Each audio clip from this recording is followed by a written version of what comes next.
오늘 이 성경의 말씀을 이제 우리가 여러분이 저도 그렇고 여러분도 같이 말씀을 나누면서 정말로 하나님이 우리에게 너무나 큰 은혜를 주시는구나 하는 것을 깨닫게 되어질 것입니다. 엘리야 선지자는 17장에 시작하면서 딘셈 사람이라고만 언급이 되었고 그 외에 어떤 것도 그분에 대해서 밝히는 것이 없어요. 하지만 어쨌든 그는 이세벨과 아방 시대의 하나님으로부터 크게 쓰임받은 하나님의 사람, 선지자인 것만은 틀림이 없습니다.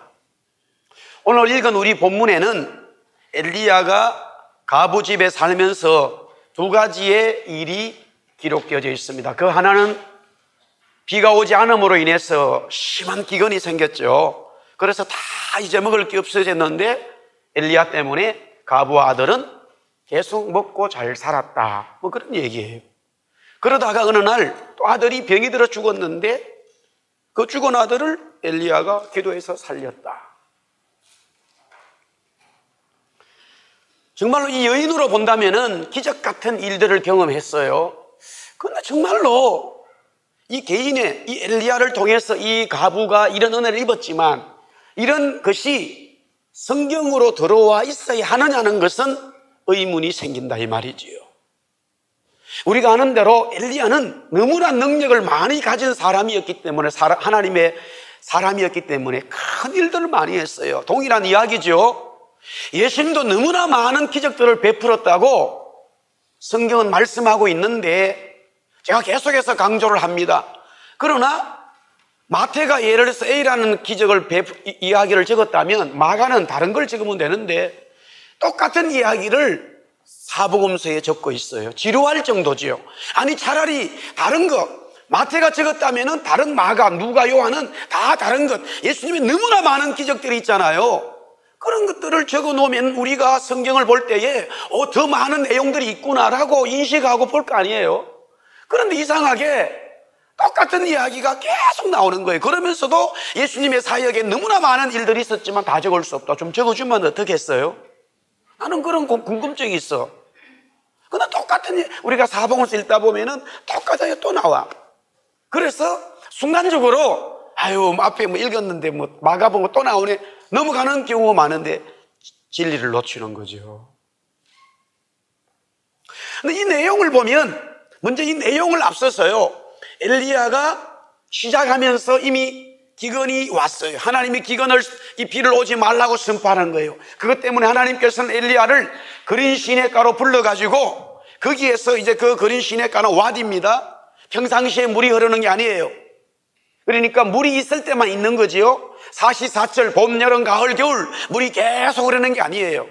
이스라엘이나 중동에는 그런 와디가 너무나 많아요. 이스라엘 나라 자체에는 1년 내내 물이 흐르는 곳이 딱 한 군데밖에 없어요. 요단강. 그것도 상류에는 너무나 물이 없어요. 도랑. 그걸 갖다가 막 엄청난 강이라고 적고 있어요. 아무 강도 아닙니다, 그거.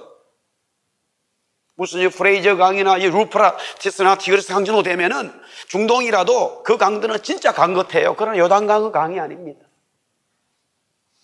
그래서 그린 시냇가에 물이 마를 때까지 까마귀를 통해서 음식, 떡과 빵이죠. 빵과 고기를 제공하게 하면서 거기서 하나님 앞에 준비를 하는 거예요. 영적 전쟁을 준비하는 거예요. 당연하죠. 주의 종들이, 하나님의 사람들이 어떤 하나님의 일을 할 때는 반드시 준비해야 돼요. 예수님도 40일 금식하면서 준비하셨어요. 당연히 그 내용은 있어야 된단 말이에요. 그리고 오늘 읽은 이 본문 뒤에는 뭐냐? 이제 18장부터 엘리야가 아합과 이세벨을 향해서 나아갑니다. 하나님의 이름을 선포해요. 그래서 우리가 아는 대로 바알과 아세라 선지자 850명과 싸워서 이깁니다. 너무나 중요한 사건이죠. 말씀으로 진리로 기록돼야 됩니다. 그런데 가만히 생각해 보면 이 가부의 이야기는 없어도 무방하다는 거예요. 창피한 이야기예요. 이거는 엄격하게 말하면 없어야 될 얘기예요. 숨겨야 될 얘기예요. 기록될 얘기 아니에요. 그런데 너무나 자세히 적고 있어요. 그러면서 이렇게 적고 있습니다. 엘리야는 가부집 윗방에 있었다고. 엘리야의 얘기고 성경 이야기 사람들은 그렇게 믿지 않아요. 그렇지 않습니까? 많은 날 동안 18장 1절에 보니까 많은 날이 지나도록 엘리야는 그 과부 집에서 생활하게 되어져요. 성경이요, 이런 내용 우리가 그냥 성경이니까 하고 별로 생각하지 않아요.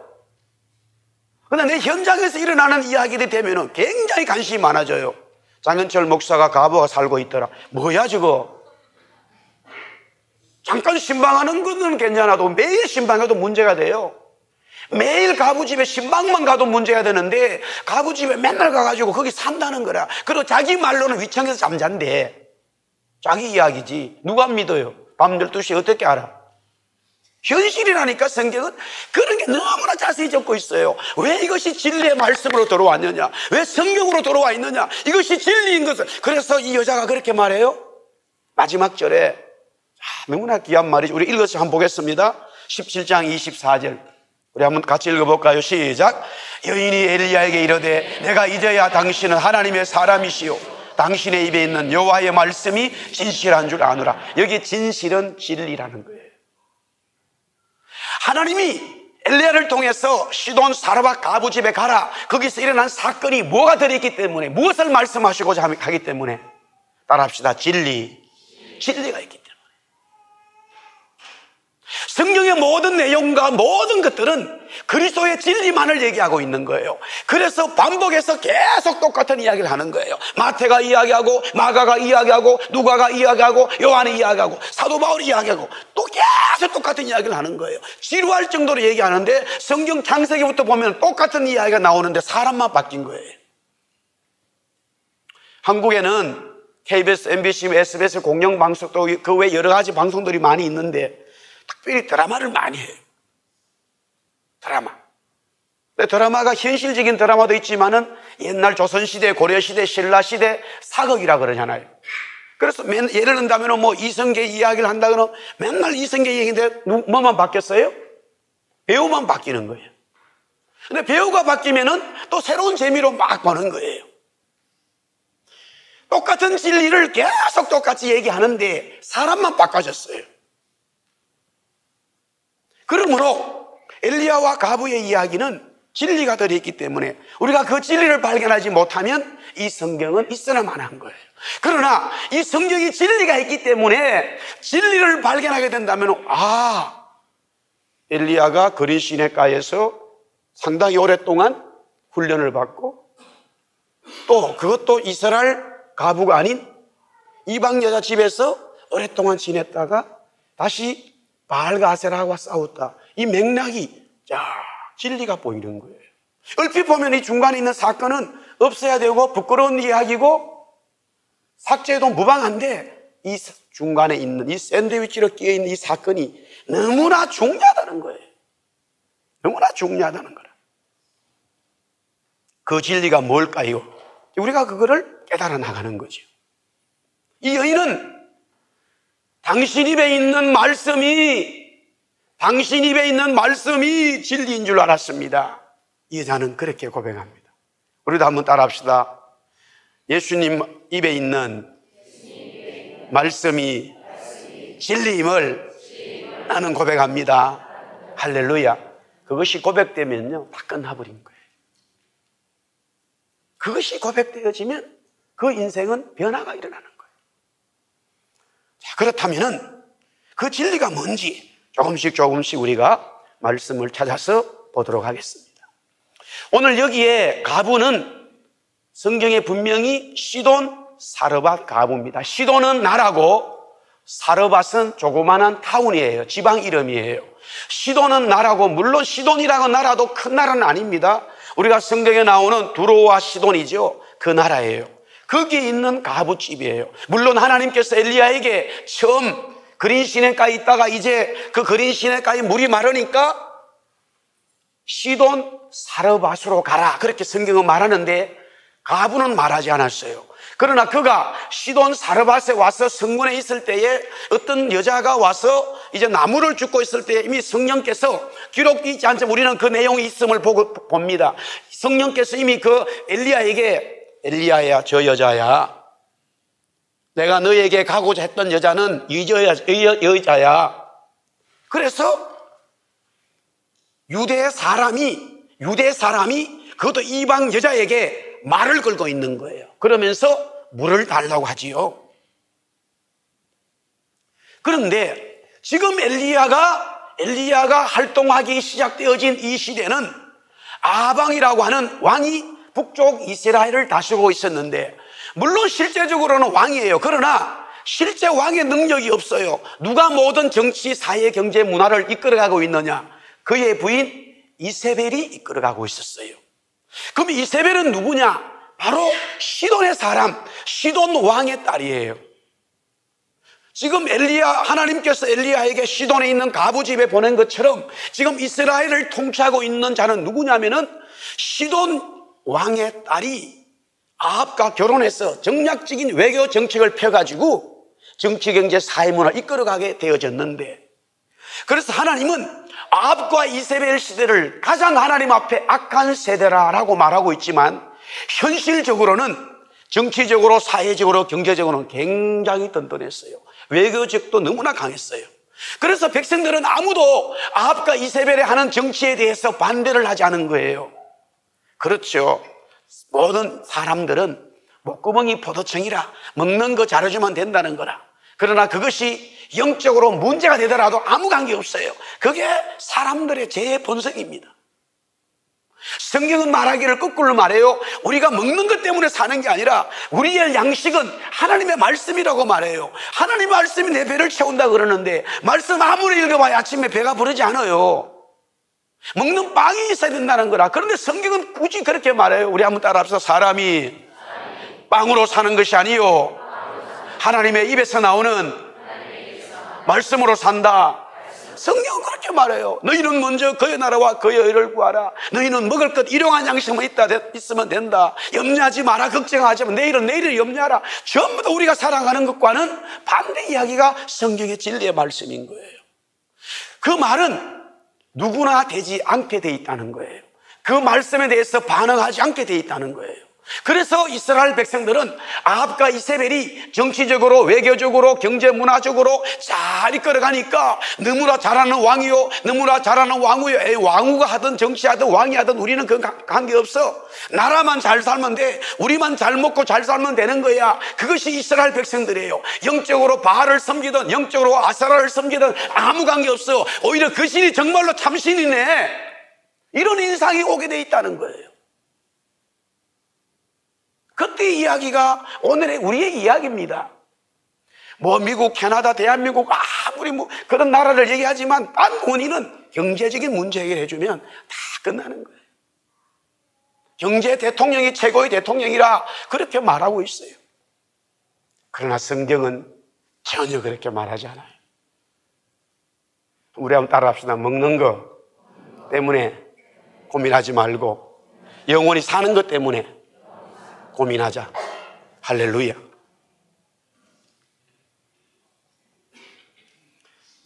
자, 18장 13절 우리 여기 준비가 되어 있을 거예요. 한번 같이 한번 보겠습니다.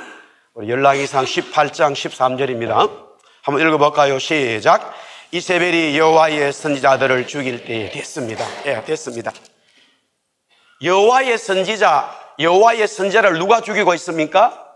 이세벨이 죽이는 거예요. 그런데 요한계시록 두아디라 교회에 이 이세벨을 얘기를 해요. 계시록 2장 20절 말씀을 한번 같이 보겠습니다. 뭐라고 적고 있는지 다 같이 시작. 그러나 네게 책망할 일이 있노라. 자칭 선지자라는 여자 이세벨을 네가 용납함이니 그가 내 종도를 가르쳐 깨어 행음하게 하고 우상의 제물을 먹게 하는도다. 두아디라 교회에 주신 말씀인데요, 지금 엘리야 시대에 있었던 이세벨 얘기가 세월이 흘러가지고 예수님이 초림에 오시고 제자들이 성령 받고 복음전하고 이제 제자들이 다 순교하고 요한만 남아있는데, 그때에 두아디라 교회에 대해서 말씀하고 있는 똑같은 이세벨이 나와버리는 거예요. 이게 뭔가? 따라합시다. 이세벨은 타락한 교회를 말하고, 가부는 새롭게 시작하는 하나님의 교회를 말한다. 지금 이세벨이 이스라엘을 정치하고 있어요. 그 교회, 즉 다른 나라에서는 이스라엘 백성들 써서 우리가 자꾸 나라라는 말을 하지, 그걸 이제 킹덤이라고 얘기하지만 정확한 표현은 교회입니다, 교회. 그래서 하나님은 이스라엘 백성들에게 세상 사람들이 가지고 있었던 나라의 이 모습들을 원하지 않았어요. 그 나라의 모습이 제일 중요한 게 뭐냐면 왕이었습니다. 왕을 원치 않았어요. 또 세상 나라에서 가장 중요하게 다루는 게 뭔지 압니까? 땅이에요. 땅이 커야 됩니다. 그런데 하나님은 이스라엘 나라는 교회로 생각하기 때문에 교회는 눈에 보이는 땅이 크다고 해서 잘 사는 게 아니에요. 그래서 모세를 통하여 다윗을 통하여 그 나라를 주셨을 때에, 땅을 주셨을 때에 그 땅을 다 하나님이 원래대로 주신 땅을 찾아한다 하더라도 이스라엘이 가지는 땅은 너무나 작다는 거예요. 모세가 캐나다로 왔으면 엄청난 큰 땅을 가지고 살았을 텐데 잘못 와버린 거예요. 우리가 생각을 잘해야 됩니다. 진리는요 항상 똑같이 움직이고 있어요. 두세 사람이, 따라합시다. 두세 사람이 모인 곳에도 성령님은 역사하시고 그 예배를 받으시고 기도를 들으시고, 할렐루야. 우리는 뭐가 많아져야 되고 커져야 된다고 자꾸 생각해요. 물량주의죠. 교회가 자꾸 사람이 많아지면 그 교회는 부흥한다 생각하고 그 교회는 제대로 된 교회를 생각하는데, 지금 이세벨이 움직이는 교회는 너무나 큰 교회예요. 엄청난 교회예요. 그런데 하나님은 한마디로 타락한 교회라고 말하고 있어요. 동일한 시돈에서 시작되어진 이스라엘 타락한 교회가 있습니다. 동일한 곳에서 하나님은 새로운 교회를 만들어가고 있다는 거예요. 하나님의 의도성이 너무나 깊은 거예요. 똑같은 시돈 사람이 하나는 왕후가 되어가지고 왕을 좌지우지하면서 바알과 아세라를 모든 이스라엘 백성을 섬기도록 하는 이런 자칭 선지자가 되어가지고 하나님의 교회 이스라엘을 타락하게 만들어버렸어요. 그러나 동일한 시돈 사르밧 가부에서 집에서 엘리야를 통해 가지고 하나님은 온 우주적인 역사적인 하나님의 교회를 아무도 모르도록, 인식 못하도록, 진짜 진리를 깨닫는 사람만이 볼 수 있도록 그렇게 준비시키면서 진행하고 있다고 하는 사실이에요. 엘리야는 신랑 예수님입니다. 따라합시다. 엘리야는 나의 예수님입니다. 그러면 어떻게 예수님, 신랑 예수님이 우리에게 진리로 있느냐? 그 첫 번째는 먼저 17장 8절에 보면요, 8절에 여호와의 말씀이 엘리야, 여호와 말씀 엘리야. 보세요. 명사가 여호와 말씀 엘리야가 세 개가 나오는데 그 말씀이 중간에 있어요. 여호와 말씀 엘리야. 우리말에는 의자가 붙었지만 다 동격이란 말이에요. 여호와는 이꼴 말씀이고 말씀은 이꼴 일이란 말이에요. 따라합시다. 신랑 예수님은 말씀이시다. 지금 모든 이스라엘이 기근으로요 다 죽어가 먹을 게 없어요. 근데 빵으로 사는 게 아니라 살아있는 우리 교회, 즉 성도는 예수님의 말씀으로 산다는 것을 철저히 고백해야 되는 거예요. 왜? 그것이 진리고 그것이 생명이기 때문에. 계속해서 말씀합니다. 17장 14절 또 보세요. 이스라엘 하나님 여호와의 말씀이 나 여호와가 비를 지으며, 여기 나 바로 엘리야입니다. 하나님 여호와란 것과 말씀, 나 엘리야 다 동격이지요.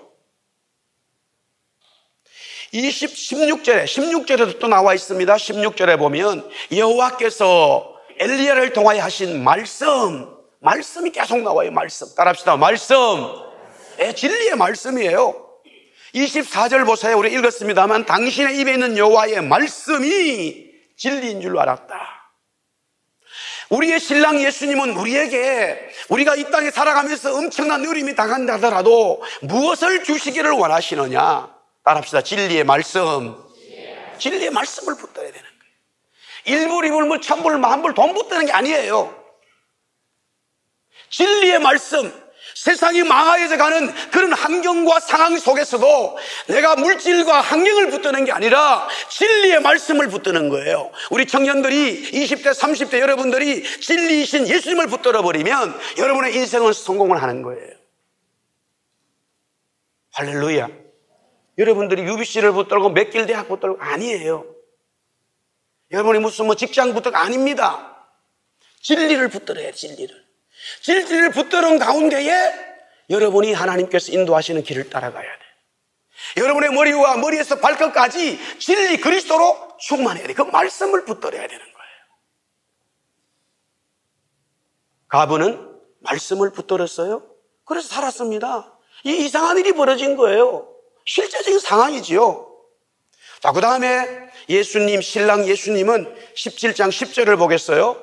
10절을 한번 보겠습니다. 10절. 다 같이 시작.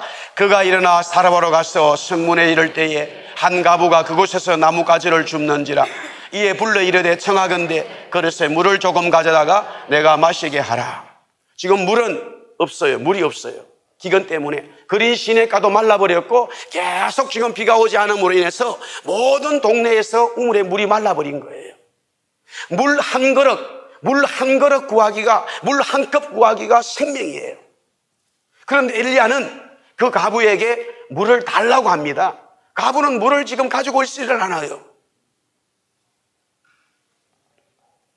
요한복음 4장에 나오는 사마리아 수가성 우물가의 창녀 여자에게 물을 달라고 하는 예수님의 모습과 동일합니다. 성경은 한 산으로 보여야 되는 거예요. 역사가 3,500년이 흐른 성경을 하나로 만들어버렸는데 우리는 이것을 하나의 진리로 볼 줄 알아야 돼요. 그래서 여기서 얘기한 것들을 어쩌고 더 해석을 해놓고 여기서 해석된 거 다시 이쪽으로 보면은 다 연결이 돼요. 그래서 성경을 말하기를 하나도 짝이 없는 게 없다고 그랬어요.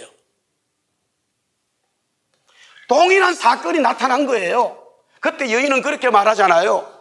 당신은 유대인인데 나한테 왜 물을 달라고 합니까? 그렇게 말하니까 예수님이 그렇게 바로 말했어요. 너가 물을 달라고 하는 내가 누군지를 안다면은 너가 나에게 물을 달라고 할 것이다. 왜냐하면은 너가 주는 물, 이 물은 마시면 또 먹어야 되지만, 목이 마르지만, 내가 너에게 주는 물은 영원히 목마르지 않는다. 영원히 목마르지 않는 물을 준다. 그래서 여자가 깜짝 놀래버린 거예요. 그런 물을 나도 먹게 해주세요. 그렇잖아요. 영원히 목마르지 않는 물이 있다는데, 한 번 마시면 영원히 목마르지 않는 인디아나 존스 얘기 같은 거예요, 이게 지금. 인디아나 존스 영화에 보니까 그게 딱 마지막에 그 굴 속에 들어가가지고 물을 한 잔 마시잖아요. 그러니까 그게 계속 살아보니까 그 영화에. 성경을 뭐 이런 이야기 가지고 드라마를 만들었겠죠. 이게 무슨 뭐 전설의 얘기가 아닙니다. 근데 이게 우리가 믿기가 어려워. 따라합시다. 예수님은 생명의 물입니다. 성령의 물을 말하고 있죠. 성령의 물을 말하고 있죠. 왜 예수님이 우리의 신랑이냐? 그 물이 지금 다 기근 때문에 말라가지만은 어떤 상황이 오더라도 그리스도의 생명의 물을 먹는 자는 생명수의 역사가 있다는 거죠. 자, 그 다음에 세 번째는 열왕기상 17장 11절 먼저 한번 보겠어요. 거기 보면은 11절에 네 손에 마지막 절에 보면요. 떡 한 조각을 내게로 가져오라. 그 다음에 엘리야는 여인에게 이 떡은 빵입니다. 그런데 13절, 14절, 16절에 계속해서 빵의 얘기가 언급되고 있습니다. 가만히 내용을 보니까 이 가부는 빵 지금 하나밖에 만들 수 없는 이제 그 가루밖에 남지 않았다고 그래요. 자기하고 아들만 먹으면 끝나버린다는 거예요. 하루 이틀 덜 뭐 금식하면서 살 수 있겠지만 결국에는 죽는다는 거지요. 그런데 엘리야는 가부에게 그것을 그러면 네가 만들어서 네가 먹지 말고 아들에게 주지 말고 나에게 달라 이렇게 말합니다. 동일한 내용입니다. 상식으로 풀어서는 안 돼요. 물론 우리 교회가 우리 신앙생활에서 상식적으로 해결되는 게 많습니다만 상식만 붙들고 있으면 영의 세계를 경험하지 못하죠. 또 영의 세계만 경험한다고 상식을 뭉개버리면은 신비주의인 이상한 자로 빠져버리죠. 교회의 삶은 신앙생활은 상식이 많습니다. 그러나 상식만 붙들면 영의 세계를 몰라요. 영적인 일이 벌어졌을 때 아무도 거기에 대해서 자꾸 반대가 일어나 버리는 거예요. 여리고성을 못 들어간다는 거죠. 가나안 땅에 못 들어간다죠. 왜? 상식으로 얘기하고 있기 때문에. 왜? 그들은 너무나 큰 자손이라. 우리가 도저히 우리는 훈련받지도 않았고 우리 무기도 없다 이거예요. 이집트에서 430년 동안 노예로 살았고 전쟁을 하지 않았다는 거예요. 그리고 광야 40년 살았지만은 전쟁 별로 하지 않았다는 거예요. 이길 수 없다는 거예요. 상식이죠. 그런데 하나님은 상식 위에 계시는 말씀을 주고 있어요. 반대로 그러면 계속 그런 모든 것을 갖다가 상식으로 풀을 수 있는 것도 불구하고 영적으로만 가고 있으면은 그 사람은 대단히 신비주의인 일이 돼버려서 마귀가 사로잡아요. 너무나 상식적으로 해결할 수 있는 것을 갖다가 또 하나님은 그걸 갖다가 상식적으로 해결하는 하나님의 계시를 갖다가 일반 계시라고 말해요, 성경은. 그리고 상식으로 해결할 수 없는 특별한 걸 갖다가 특별 계시라. 그게 뭐냐? 그리스도의 임재예요. 그리스도의 요나의 기적 같은 십자가의 죽음이에요. 가나안 여호수아의 무너지는 그리스도의 역사를 말하고 있어요. 여기도 상식으로 풀 수 없는 답이 나와버렸어요. 엘리야는 이 여인을 만날 때에 적어도 제가 생각하기는 밀가루 한 포 한담에서 사가지고 가야 돼요. 현대 마켓에서 사가지고 가야 돼요. 그래야 좋은 목사예요. 좋은 선지자예요. 그 홀랑 뺏어먹는 그런 나쁜 목사 되면 안 돼요. 그런 얘기 많이 듣잖아요. 이거는 상식이 아니에요, 지금. 먹고 죽는 것 갖다 자기가 도와주지를 못할 망정 그걸 뺏어먹는 그런 지도자가 돼야 되겠습니까?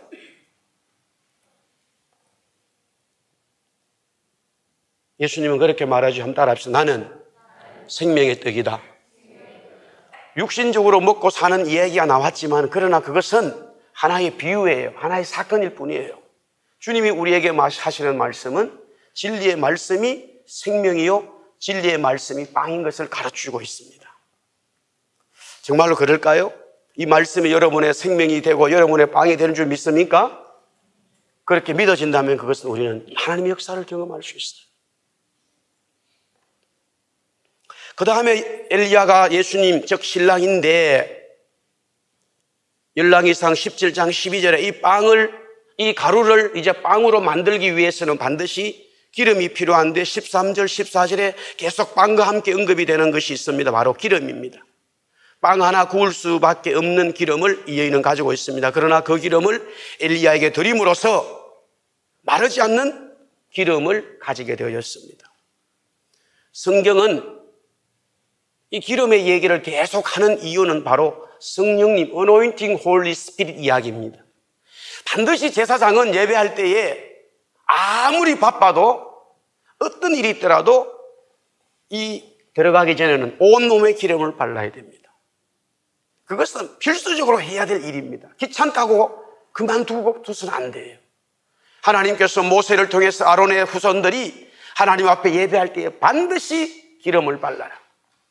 어떤 일이 있더라도 기름을 반드시 발라라라고 말씀하셨어요. 그것은 구약의 하나의 의식이었습니다만은 신약의 이 기름은 성령님을 말한 거예요. 우리가 예배하고 살아가는 우리 일상생활에서 이민생활을 살아가는 모든 삶에 있어서 성령님의 은총, 성령님의 은혜가 없으면 살 수 없다는 것을 우리는 철저히 알아야 된다는 것을 가르쳐주고 있습니다. 그러나 세상의 사람들이 주는 그 기름은 영원한 기름이 아니에요. 하나님의 역사를 경험할 수가 없어요.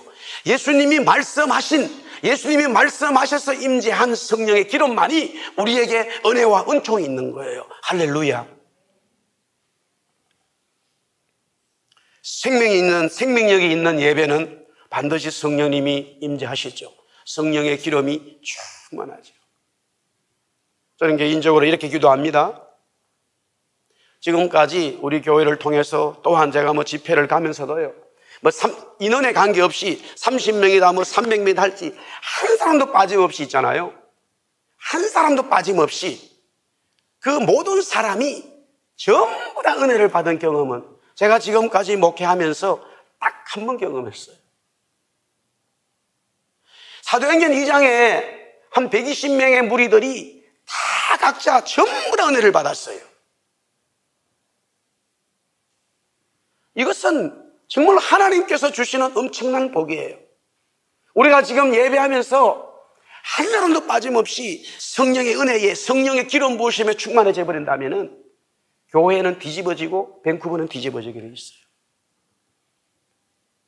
제가 말씀을 전하고 또 치료의 역사를 하면은 전혀 반응이 없는 분들이 많이 있어요.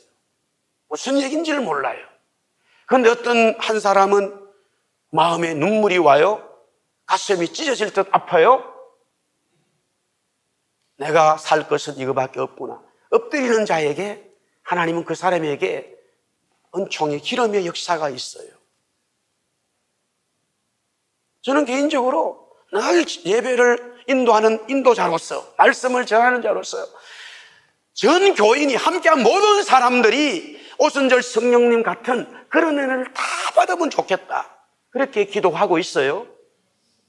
제가 95년도구만요.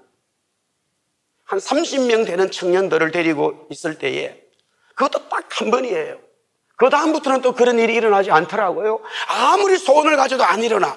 그러나 그 30명이 8월 1일부터 3일, 3박 4일 동안에 기도원에 가서 집회를 할 때에 그 청년 전 한 명도 빠짐없이 하나님이 그 아이들을 전부 다 청년을 뒤집어 놓아버리더라고요. 저도 깜짝 놀랐어요. 그래서 개인적으로 느낀 것은, 오순절날 하나님의 성령이 임했을 때에 어떤 사각지대, 은혜의 사각지대가 없는 일이 있구나. 그래서 끊임없이 그것을 사모할 수밖에 없어요. 제가 할 수 있는 게 아니라 하나님의 성령께서 하시기 때문에 언제 일어날지 모르기 때문에 그런 거지요. 근데 그 아이들을 데리고 진행하면서 교회가 놀랍게 청년들과 함께 교회가 부흥이 일어나는데, 그렇다고 해서 다 모일 때 똑같은 일이 일어나느냐? 그렇지는 않더라고요. 그래서 하나님의 전적인 은혜구나, 하나님이 전적으로 역사하시는구나 깨닫게 되어졌습니다만은, 그렇다고 해서 그냥 누구는 은혜 받고 누구는 은혜 받지 않는 게 당연한 거야 라고 받아들일 수는 없다는 거지요.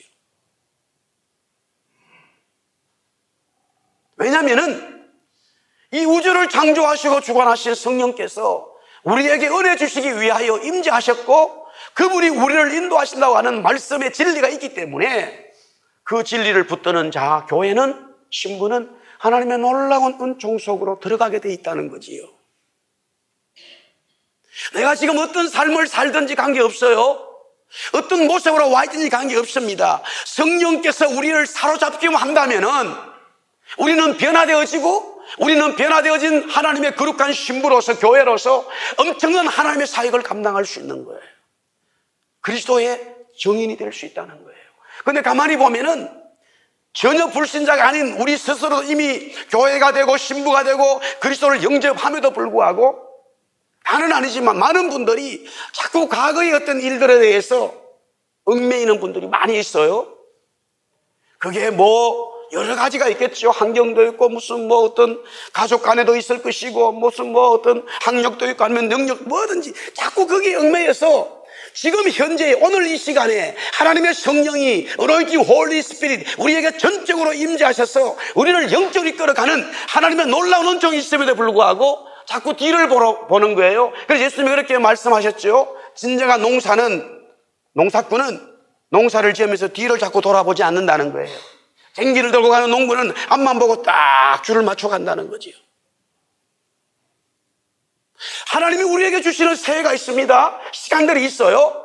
지난날에 우리의 잘못된 것이 있다 하더라도, 그것이 인정된다 하더라도 잊어버리고 묻어버리고, 하나님 나 좀 도와주세요, 하나님 나 함께 해주세요, 하나님 은총 때문에 살겠습니다 라고 고백하고 나간다면은 하나님의 성령의 기름 부으심은 누구에게나 임할 수 있다는 거지요.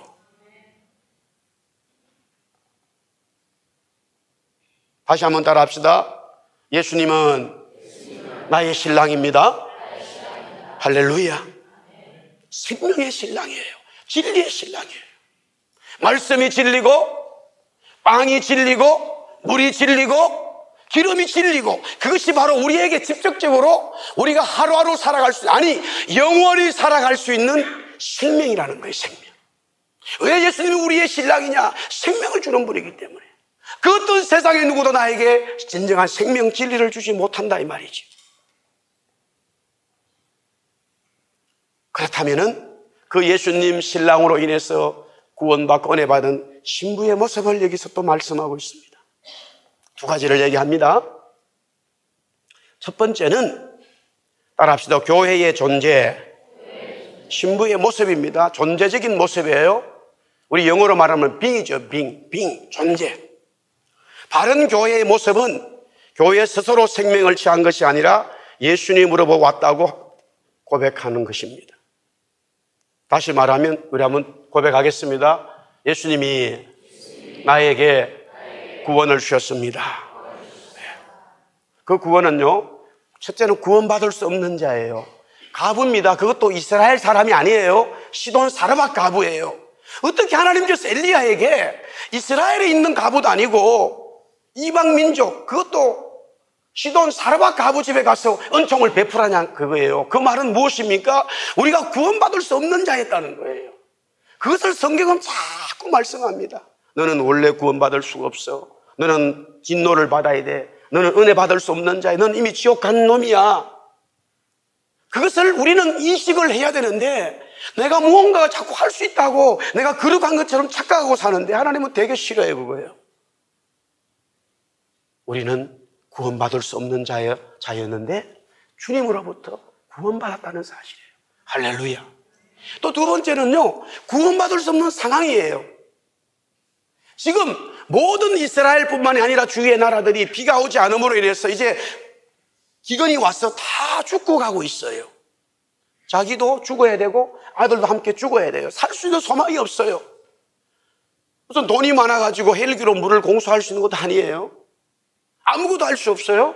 그때 엘리야가 나타나셔서 엘리야가 하나님 말씀을 가지고 그 과부에게 물과 빵과 기름을 끊이지 않도록 주셨다는 사실이에요.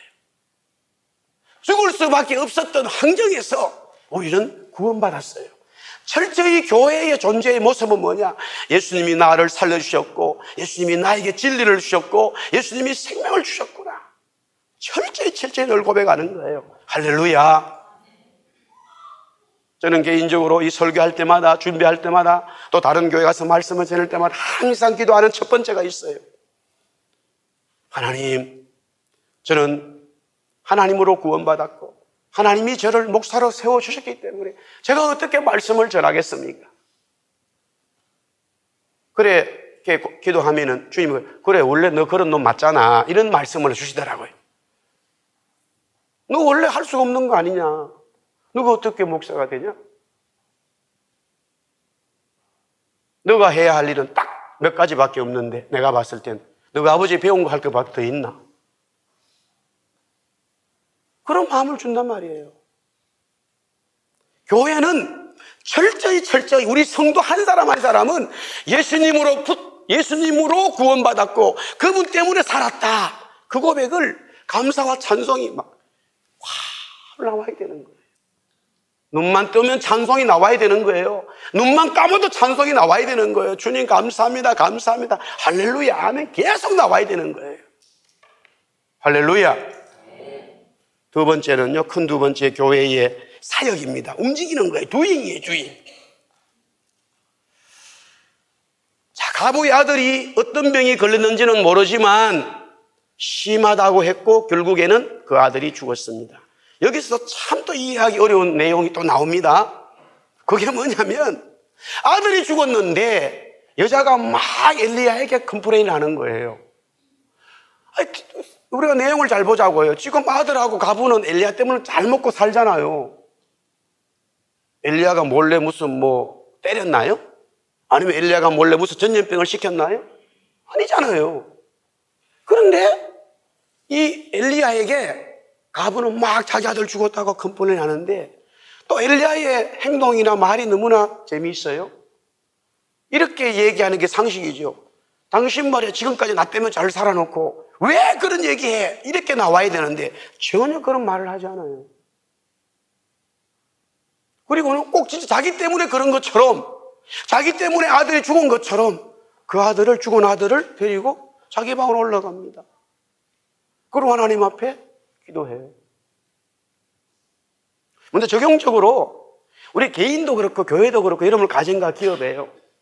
이게 아담과 이브의 죄악 속에서 시작되어진 이미 불순종이 딱 들어오면, 죄가 들어오면서 딱 튀어나온 게 뭔지 아세요? 죄의 속성이 핑계대는 거예요. 자기를 자꾸 인정하지 않아요. 교회가, 여러분의 가정과 기업이 살아가고 생명으로 하나님의 사역을 감당할 수 있는 것은 뭐냐면 문제가 일어나는 게 문제가 아니에요. 그 문제를 내 문제로 받아들이지 않고 아내, 남편, 자식, 목사, 장로, 성도, 다른 사람에게 자꾸 핑계를 대는 게 문제란 말이에요. 문제는 다 일어날 수 있어요. 심지어 아들이 죽는까지 우리가 할 수 없는 일도 일어날 수 있다니까요. 근데 교회는, 인간은 아무리 은혜 받고 구원받아도 이게 나 때문에 일어났구나 생각하고 엘리야에게 넘겨버리는 거예요. 여기에서 엘리야는 아들을 살리죠. 아들은 그러면 여자는 교회인데 아들은 뭐냐? 복음이죠, 복음. 우리 한번 따라합시다. 아들은 복음을 말한다. 요한계시록 12장 1절에서 5절, 특별히 5절에 보면 여자가 아들을 낳은 이는 장차 철창으로 만국을 다스릴 남자라. 그 아이를 하나님 앞과 보좌 앞으로 올려가더라. 교회, 즉 생명이 있는 교회는 복음을 잉태하는 거예요. 근데 보세요. 이 엘리야를 통해서 구원받고 은혜 받은 사라와 가부는 지금 모든 사람들이 굶어 죽어가지만은 옆에 동네의 친구들이 다 굶어가는 거예요. 죽어가는 거예요. 자기는 굶어 죽지 않아. 계속해서 기름이 생기고 가루가 생겨서 계속 빵을 구워서 먹는 거라. 모르겠어요. 뭐 옆집에 나눠줬는지 안 나눠줬는지 모르겠지만. 근데 그 은혜로 구원받은 것에 묶여있는 교회 많이 봅니다. 구원받은 것을 찬송하고 찬양하는 건 너무나 감사한데 그것만 묶여있는 성도들을 많이 봐요. 그러면 어떤 일이 벌어지느냐? 내가 그리스도를 통해서 살았습니다. 그리스도의 진리의 말씀을 붙들었습니다. 그래서 내가 내 속에 생명이 있습니다라고 고백하는 성도 교회도 이미 복음이 있는 것이 서서히 병들어 죽게 되어져요. 저는 그런 분들을 많이 만났어요. 첫 번째는 구원받지 못한 것이 너무나 안타까워서 당신 구원받으세요. 당신 구원받으세요. 구원받아야 살아요. 예수 믿으세요. 진리를 깨달으세요. 라고 복음을 전하는데 그 복음을 받은 사람이 너무나 아유 주님 나 주님 때문에 살았어요. 주님 때문에 살았습니다 하고 그것만 계속 찬양하는 예루살렘 교회가 되어버리더라고요. 그러되면 시간이 한 달, 두 달, 1년, 2년 지나면 어떻게 되느냐? 그 교회의 성도는 이미 가지고 있는 진리 복음조차도 병들어 죽어버리는 거예요. 예루살렘 교회죠. 너무나 예루살렘 교회는 성령의 은혜를 받았어요. 복음이 철철 흘러 넘쳤습니다. 그래서 예수님이 그렇게 말했잖아요. 너희들이 은혜 받으면 성령 받으면 예루살렘뿐만 아니라 자꾸 나가라 밖으로 끝까지 가라. 그렇게 말씀했는데 그들은 예루살렘 안에서만 있는 거라. 복음이 죽어가는 거예요. 병들은 거예요. 그래서 문제가 생기는 거예요. 그렇다면은 교회의 사역은 뭐냐? 따라합시다. 교회는 복음을 잉태하고 전하는 것이다. 할렐루야. 그러나 여기서 또 우리가 알아야 될 것은 교회가 그렇게 선포하지만 우리 교회가 하는구나. 아니에요. 다시 외칩시다. 복음은 내가 하는 게 아니라 주님이 하신다. 보세요. 아들이 죽었잖아요. 엘리야는 그 아들을 자기 방에 올려놓고 처음에 이제 침대 위에 눕혔어요. 내용이 그렇습니다. 침대에 눕히고 자기가 먼저 딱 무릎을 그 앞에 아이 앞에 무릎을 꿇고 손을 모으고 기도를 해요. 하나님을 막 부르시게 돼요. 그건 아무런 변화가 일어나지 않죠. 그 다음에 두 번째 행동을 합니다. 그 원어적인 표현은 옷을 다 벗어버리는 거예요. 그 죽은 아이 옷을 완전히 벗겨버리는 거예요. 자기도 벗어. 그리고는 아이 위에 바짝 엎드리는 거예요. 자기의 따뜻한 온기를 아이에게 집어넣는 거예요. 그러면서 부르짖는 거예요. 하나님 앞에. 3번 그렇게 하고 다시 엎드려 기도하는 거예요. 주님 하나님 살려달라고. 그래서 그 아이는 살아나는데 복음도 그리스도 주님이 하신다는 사실이에요. 내가 하는 게 아니에요. 우리 교회가 열방에 복음을 전한다. 교회가 하는 게 아닙니다. 누가 하는 거예요? 하나님이 하는 거예요. 철저히. 그러니까 구원도 하나님이 하시고 복음을 전해야 되는 사명이 우리에게 있지만 그 사명을 우리가 하는 것이 아니라 철저히 그리스도 주님이 하시는구나. 그게 교회가 해야 될 목적과 모습과 사역인 거예요. 그것이 제대로 된 교회, 하나님이 엄청나게 그 교회를 사랑하시고 마지막 때에 그 교회를 통해서 놀라운 역사를 이루어 가신다는 거예요. 그런 성도 되기를, 교회 되기를 주의 이름으로 축복합니다. 우리 한번 옆 사람 인사하겠습니다. 주님이 당신을 사랑합니다. 한번 인사합시다. 복음을 전합시다. 인사하세요. 복음을 전합시다. 인사하세요. 할렐루야. 우리 다 일어나서 620장 찬송하겠습니다.